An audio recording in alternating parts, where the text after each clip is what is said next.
Welcome, everyone, to the second episode of the Voices of Rondo Youth Podcast. My name is Moises, along with my fellow host here. My name is Javier Soto. My name is Erica Lee. So today we'll be discussing the Clarksdale, Mississippi trip that HSRA took in partnership with the Mississippi-based nonprofit. We will also be diving into music and the civil rights history and how that connects Clarksdale to Rondo. Mm-hmm. So I think before we get into that, we'll show you the video in case you didn't see it. There we go. Yeah, Keith didn't believe me. I told him about it. About what? About that these? These were hotel rentals down Oh, there yeah. that we stayed in. Yeah, dude, that's insane. Isn't it?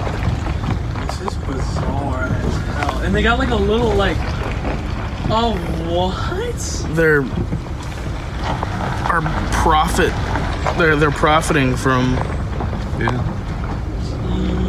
They're the quarters where people used to stay who worked the fields.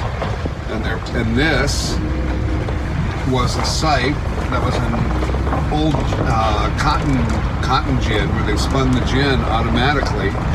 cotton automatically, and put people out of work. This was one of the very first sites that put people out of work in the cotton fields and created the Great Migration.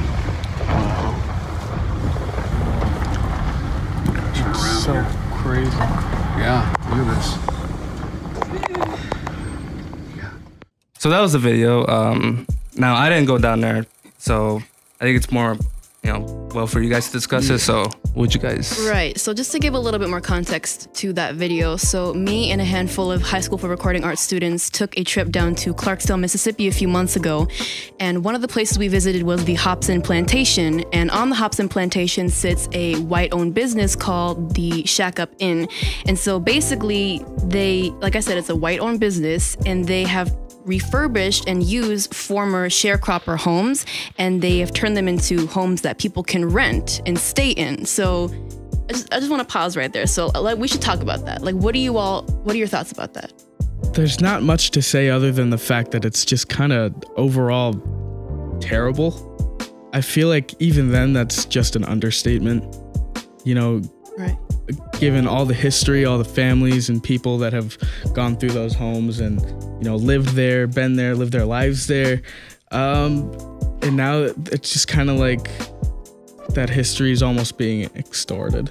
Right. What do you think, Moises? It's disgusting.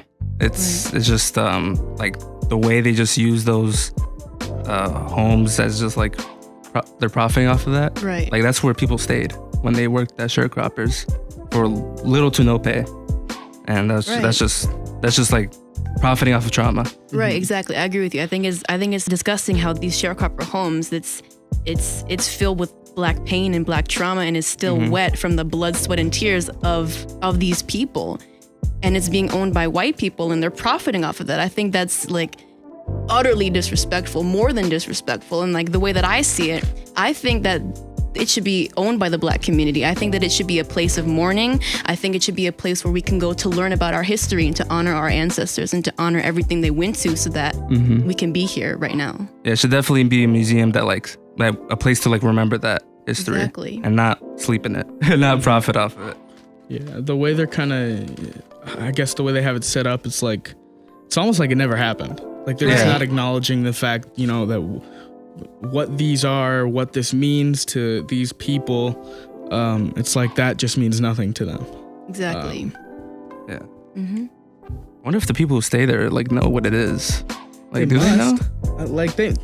There's no possible way you can.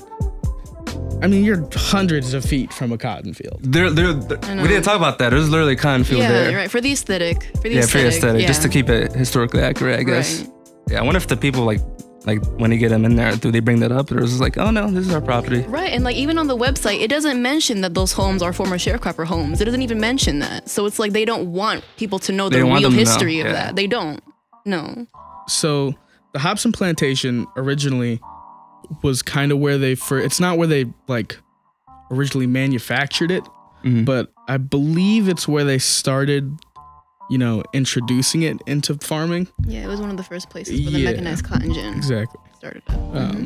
And that eventually led to sharecroppers losing jobs, which caused the Great Migration, which caused everything else. A lot. It's a lot of stuff, a lot of history that's gone into just that one place. Yeah, and they were struggling to begin with, and like now that they're out of jobs, they just had to go north to industrial jobs. Right. So the Black community was losing jobs from this. So we had to go up north and out west to find jobs, to find ways to make money to support us and our family. And so one of the main ways of the migration was using the highway systems. Like, for example, the Hopson Plantation sits right by Highway 49, also known as the Great Blues Highway, which was a huge outlet that the Black community would use to migrate from Mississippi and the Delta region down there. But now you bring up the point that they used the highways to get up, but it was dangerous for them to do so because the infrastructure surrounding the highways, the services, did not serve them. They had to go specific locations or just keep going, and it was dangerous. Right. And then also, I think it's important when we're talking about highway systems, I think it's really important to mention how a lot of them were built using prison labor. Yep. And then you also have to factor in how Black and brown people have been historically and still are being mass incarcerated. And then you also have to factor in how the 13th Amendment says that slavery is still legal as a punishment for crime. So the point that I'm getting at here is that the prison industrial complex of the United States of America was created to continue slavery. It's a modern day slavery. Yeah, I didn't learn that in school. That's Me neither? yeah. No. You'll never learn that. Never. No one will they ever won't. learn that. No, Yeah. not at They all. will continuously try to bury that and just sweep it under the rug. And so let's ask the question, so why exactly was it dangerous for the Black community to use these main road systems and highways? This kind of brings us into the conversation of the Green Book, if anybody wants to introduce that.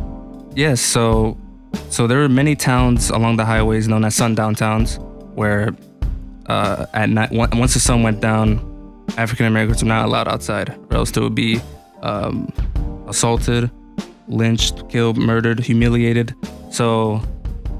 But I want to bring this to a person who I think is a national hero, who should be taught in schools, a man named Victor Hugo Green. He was a person from Harlem, New York. He was a postal worker, and he saw this in his own city, New York City, and he made a thing known as the Green Book. And the first publication only included the New York area, but year after year included more and more of the U.S., and the whole U.S. was covered. And I think in Alaska, only one location served African Americans in the entirety of Alaska. But anyways, that really helped African Americans go through their country and be safe doing so. Right. So basically, and it was the earliest highway safety guide ever. And it was a guide that African Americans to safety. Right. And like, so basically, yeah, so like you said, the Green Book was created as a guide to guide the Black community as we traveled across the United States, especially in the South. And so the Green Book listed different various barbershops and restaurants and hotels and guest homes that would serve the Black community and were welcoming to us. And then it also listed places that we should be wary of and we should stay away from, like such as sundown towns, like you explained, were towns where Black people couldn't be seen out at night once the sun set because they would be beaten, arrested, lynched. And I believe there are some here, no? Yeah, exactly. In this state? Yeah, exactly. When I first heard about what a sundown town was, I thought they only existed in the South. Right. But like doing more research, they actually existed all over the U.S., especially in the Midwest, especially in Illinois. And Minnesota even had some of our own, such as Edina and St. Louis Park, and many more, I'm sure. Right, many more. Right. And then also, along with that, though, there were places in Minnesota that the Green Book listed that were welcoming to the Black community, such as the Avalon Hotel in Rochester, Minnesota. I know for a fact that growing up, I genuinely thought sundown towns were a myth. I did not think those were real. That I was told that they weren't real. Like specifically that, that never happened. Yeah. Those didn't exist. What do you? Whoever's teaching you that is just wrong. And now, having been down to Clarksdale, even being here, knowing that sundown towns existed in my general area. Right. It was just, it's sad. It's saddening. Right, because how could a whole municipality just ban a people at night?